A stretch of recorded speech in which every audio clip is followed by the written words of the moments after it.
Hello friends, ತಮಗೆಲ್ಲರಿಗೂ ಮತ್ತೊಮ್ಮೆ ನನ್ನ ಚಾನಲ್ಗೆ ಸುಸ್ವಾಗತ. ಈ ದಿನ ನಾವು 6ನೇ ತರಗತಿಯ ಹೊಸ ಪಠ್ಯಪುಸ್ತಕ ಕುತೂಹಲ ವಿಜ್ಞಾನ ಪಠ್ಯಪುಸ್ತಕ ಭಾಗ 2ರಲ್ಲಿ ಮೊದಲನೇ ಪಾಠ ಅಧ್ಯಾಯ 7 ತಾಪ ಮತ್ತು ಅದರ ಮಾಪನ, ಈ ಒಂದು ಪಾಠದ ಪ್ರಶ್ನೋತ್ತರಗಳನ್ನು ನೋಡೋಣ. ಬನ್ನಿ ಫ್ರೆಂಡ್ಸ್, ಇಲ್ಲಿಯವರೆಗೆ ನೀವು ನಮ್ಮ ಚಾನಲನ್ನು ಸಬ್ಸ್ಕ್ರೈಬ್ ಮಾಡಿಲ್ಲ ಅಂತಂದರೆ ಪ್ಲೀಸ್ ಸಬ್ಸ್ಕ್ರೈಬ್ ಮಾಡಿ, ಲೈಕ್ ಮಾಡಿ, ಶೇರ್ ಮಾಡಿ. ಬನ್ನಿ ಅಭ್ಯಾಸದ ಒಂದು ಪ್ರಶ್ನೋತ್ತರಗಳನ್ನು ನೋಡೋಣ. ಇಲ್ಲಿ ನೀವು ನೋಡಬಹುದು, ನಮ್ಮ ಕಲಿಕೆಯನ್ನು ವಿಸ್ತರಿಸಿಕೊಳ್ಳೋಣದಲ್ಲಿ ಮೊದಲನೇ ಪ್ರಶ್ನೆ, ಆರೋಗ್ಯವಂತ ಮನುಷ್ಯನ ಸಾಮಾನ್ಯ ತಾಪವು 37.0 ಡಿಗ್ರಿ ಸೆಲ್ಸಿಯಸ್ಗೆ ಸಮೀಪದಲ್ಲಿದೆ. 37 ಡಿಗ್ರಿ ಸೆಲ್ಸಿಯಸ್ ತಾಪಕ್ಕೆ ಸಮನಾದ ತಾಪ 98.6 ಡಿಗ್ರಿ ಫ್ಯಾರನ್ಹೀಟ್. ಖಾಲಿ ಜಾಗಗಳನ್ನು ಭರ್ತಿ ಮಾಡಿರಿ. ಒಂದು ವ್ಯವಸ್ಥೆಯ ಬಿಸಿ ಅಥವಾ ತಂಪನ್ನು ಅದರ ತಾಪವು ನಿರ್ಧರಿಸುತ್ತದೆ. ಎರಡನೇದು, ಮಂಜುಗಡ್ಡೆಯಷ್ಟು ತಣ್ಣನೆಯ ನೀರಿನ ತಾಪವನ್ನು ವೈದ್ಯಕೀಯ ತಾಪಮಾಪಕದಿಂದ ಅಳೆಯಲು ಸಾಧ್ಯವಿಲ್ಲ. ಯಾಕೆ ಅಂತಂದರೆ ಅದರ ವ್ಯಾಪ್ತಿ ಕಡಿಮೆ ಇದೆಯಲ್ವಾ, ಹಾಗಾಗಿ. ನೆಕ್ಸ್ಟ್, ತಾಪದ ಏಕಮಾನ ಡಿಗ್ರಿ ಸೆಲ್ಸಿಯಸ್ ಆಗಿದೆ. ಪ್ರಯೋಗಶಾಲಾ ತಾಪಮಾಪಕದ ವ್ಯಾಪ್ತಿಯು ಸಾಮಾನ್ಯವಾಗಿ -10 ಡಿಗ್ರಿ ಸೆಲ್ಸಿಯಸ್ ಇಂದ 110 ಡಿಗ್ರಿ ಸೆಲ್ಸಿಯಸ್ವರೆಗೆ ಇದೆ.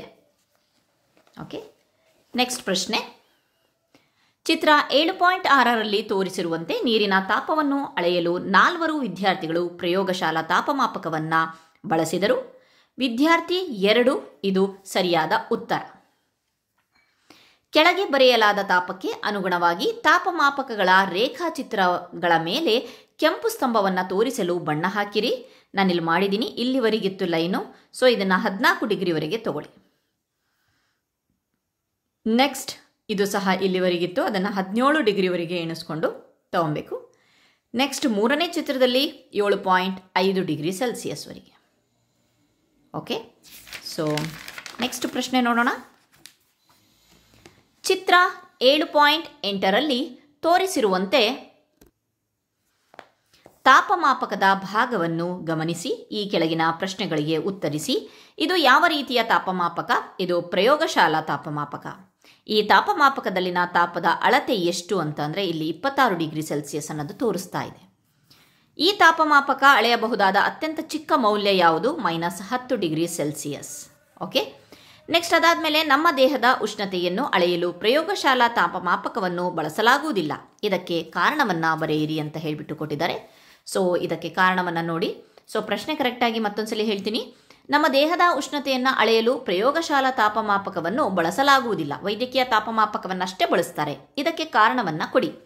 ಏಕೆಂದರೆ ಪ್ರಯೋಗಶಾಲಾ ತಾಪಮಾಪಕದಲ್ಲಿ ಪಾದರಸವು ಬಹಳಷ್ಟು ಸಮಯ ಕೊಳವೆಯಲ್ಲಿ ಉಳಿಯುವುದಿಲ್ಲ. ವೈದ್ಯಕೀಯ ತಾಪಮಾಪಕದಲ್ಲಿ ಬುರುಡೆಯಿಂದ ಪ್ರಾರಂಭದಲ್ಲಿ ಕೊಳವೆಯಲ್ಲಿ ಡೊಂಕು ಇರುತ್ತದೆ. ಇದರಿಂದ ಪಾದರಸವು ಬೇಗನೆ ಕೆಳಗೆ ಇಳಿಯುವುದಿಲ್ಲ. ವೈದ್ಯರು ರೋಗಿಯ ಉಷ್ಣತೆಯನ್ನು ನಿಖರವಾಗಿ ಪತ್ತೆ ಹಚ್ಚುವುದು ಸಾಧ್ಯವಾಗುತ್ತದೆ. ಆದರೆ ಪ್ರಯೋಗಶಾಲಾ ತಾಪಮಾಪಕದಲ್ಲಿ ಈ ವ್ಯವಸ್ಥೆ ಇರುವುದಿಲ್ಲ.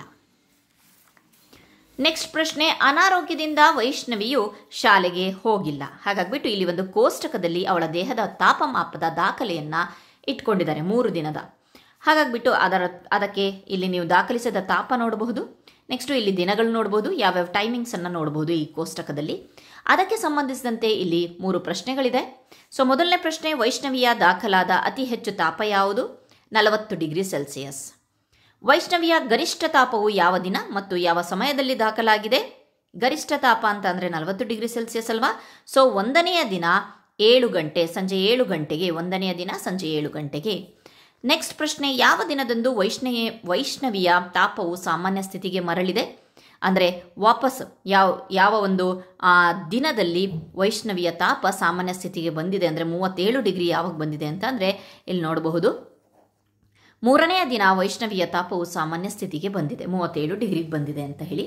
ಓಕೆ, ಅದಾದಮೇಲೆ ನೆಕ್ಸ್ಟ್ ಪ್ರಶ್ನೆ, ನೀವು 25.5 ಡಿಗ್ರಿ ಸೆಲ್ಸಿಯಸ್ ತಾಪಮಾನವನ್ನು ಅಳೆಯಬೇಕಾದರೆ ಈ ಕೆಳಗಿನ 3 ತಾಪಮಾಪಕಗಳಲ್ಲಿ ಯಾವುದನ್ನು ನೀವು ಬಳಸುತ್ತೀರಿ?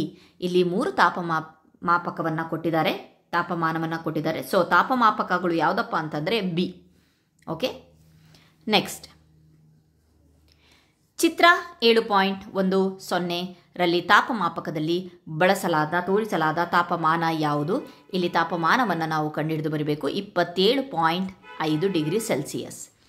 ಒಂದು ಪ್ರಯೋಗಶಾಲಾ ತಾಪಮಾಪಕವು 0 ಡಿಗ್ರಿ ಸೆಲ್ಸಿಯಸ್ ಮತ್ತು 100 ಡಿಗ್ರಿ ಸೆಲ್ಸಿಯಸ್ ನಡುವೆ 50 ವಿಭಾಗಗಳನ್ನು ಹೊಂದಿದೆ. ಈ ಪ್ರತಿಯೊಂದು ವಿಭಾಗವು ಎಷ್ಟು ತಾಪವನ್ನು ಅಳೆಯುತ್ತದೆ? ಉತ್ತರ: ಪ್ರತಿಯೊಂದು ವಿಭಾಗವು 2 ಡಿಗ್ರಿ ಸೆಲ್ಸಿಯಸ್ ತಾಪವನ್ನು ಅಳೆಯುತ್ತದೆ. ಯಾಕಂದರೆ 50 × 2 100 ಆಗುತ್ತಲ್ವ. ಸೊ ಹಾಗಾಗಿಬಿಟ್ಟು 2 ಡಿಗ್ರಿ ಸೆಲ್ಸಿಯಸ್ ತಾಪವನ್ನು ಅಳೆಯುತ್ತೇವೆ. ನೆಕ್ಸ್ಟ್ 13ನೇ ಪ್ರಶ್ನೆ. ಅತ್ಯಂತ ಚಿಕ್ಕ ವಿಭಾಗವು 0.5 ಡಿಗ್ರಿ ಸೆಲ್ಸಿಯಸ್ ಅನ್ನು ಅಳೆಯಬಹುದಾದ ತಾಪಮಾಪಕದ ಮಾಪನವನ್ನು ಬರೆಯಿರಿ.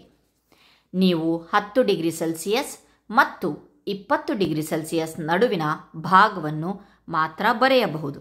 ಇಲ್ಲಿ ಒಂದು ತಾಪಮಾಪಕವನ್ನು ಬಿಡಿಸಿದ್ದೇವೆ. ಇಲ್ಲಿ ನೋಡಿ, 10 ಡಿಗ್ರಿಯಿಂದ 20 ಡಿಗ್ರಿವರೆಗೆ ತಗೊಂಡು ಬರೆದಿದ್ದೇವೆ. ಅಂತರ 0.5 ಡಿಗ್ರಿ ನೋಡಬಹುದು. ಮಧ್ಯೆ ಒಂದೊಂದು ಗೆರೆ ಇದೆಯಲ್ವಾ, ಅದು 0.5 ಡಿಗ್ರಿಯನ್ನು ಸೂಚಿಸುತ್ತೆ. ಸೊ ಜಾಗ ಇಲ್ಲ, ಹಾಗಾಗಿಬಿಟ್ಟು ಇಲ್ಲೇ ಬಿಡಿಸಿದ್ದೀನಿ. ನೀವು ಕರೆಕ್ಟಾಗಿ ನಿಮ್ಮ ನೋಟ್ಸಲ್ಲಿ ನೀವು ಬಿಡಿಸಬಹುದು. ಓಕೆ, ಲಂಬವಾಗಿ ಅಥವಾ ಅಡ್ಡವಾಗಿ ಈ ರೀತಿಯಾಗಿ ಬಿಡಿಸಬಹುದು. ಓಕೆ, ನೆಕ್ಸ್ಟ್ ಪ್ರಶ್ನೆ. ಆಕೆಗೆ 101 ಡಿಗ್ರಿ ಜ್ವರವಿದೆ ಎಂದು ಯಾರೋ ಒಬ್ಬರು ನಿಮಗೆ ಹೇಳುತ್ತಾರೆ. ಅದು ಸೆಲ್ಸಿಯಸ್ ಮಾಪಕದಲ್ಲೋ ಅಥವಾ ಫ್ಯಾರನ್ಹೀಟ್ ಮಾಪಕದಲ್ಲೋ ನೀವು ಹೇಗೆ ಅರ್ಥೈಸಿಕೊಳ್ಳುವಿರಿ? ನೀವು ಯಾವ ರೀತಿಯಾಗಿ ಅರ್ಥೈಸ್ಕೊಳ್ತೀರಾ? ಒಂದು ಮಗುಗೆ 101 ಡಿಗ್ರಿ ಜ್ವರ ಇದೆ ಅಂತ ಹೇಳಿಬಿಟ್ಟು ಡಾಕ್ಟ್ರ್ ಹೇಳ್ತಾರೆ.